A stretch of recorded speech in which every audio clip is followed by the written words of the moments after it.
The federal budget deficit is on track this year to be nearly as wide as the $1.4 trillion gap recorded in fiscal 2009. To an important extent, these extremely large deficits are the result of the effects of the weak economy on revenues and outlays, along with the necessary actions that were taken to counter the recession and restore financial stability. But an important part of the deficit appears to be structural. That is, it is expected to remain even after economic and financial conditions have returned to normal.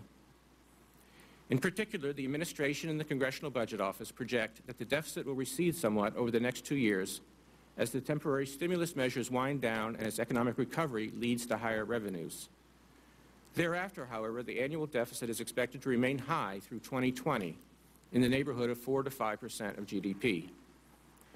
Deficits at that level would lead the ratio of federal debt held by the public to the GDP, already expected to be greater than 70% at the end of fiscal 2012, to rise considerably further. This baseline projection assumes that most discretionary spending grows more slowly than nominal GDP, that no expiring tax cuts are extended, and that current provisions that provide taxpayers relief from the alternative minimum tax are also not further extended. Under an alternative scenario that drops those assumptions, the deficit at the end of 2020 would be 9% of GDP, and the federal debt would balloon to more than 100% of GDP.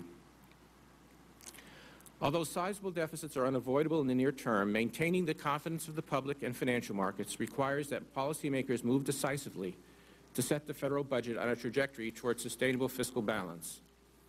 A credible plan for fiscal sustainability could yield substantial near-term benefits in terms of lower long-term interest rates and increased consumer and business confidence. Timely attention to these issues is important, not only for maintaining credibility, but because budgetary changes are less likely to create hardship or dislocations when the individuals affected are given adequate time to plan and to adjust. In other words, addressing the country's fiscal problems will require difficult choices, but postponing them will only make them more difficult. Thank you. I'd be pleased to take your questions.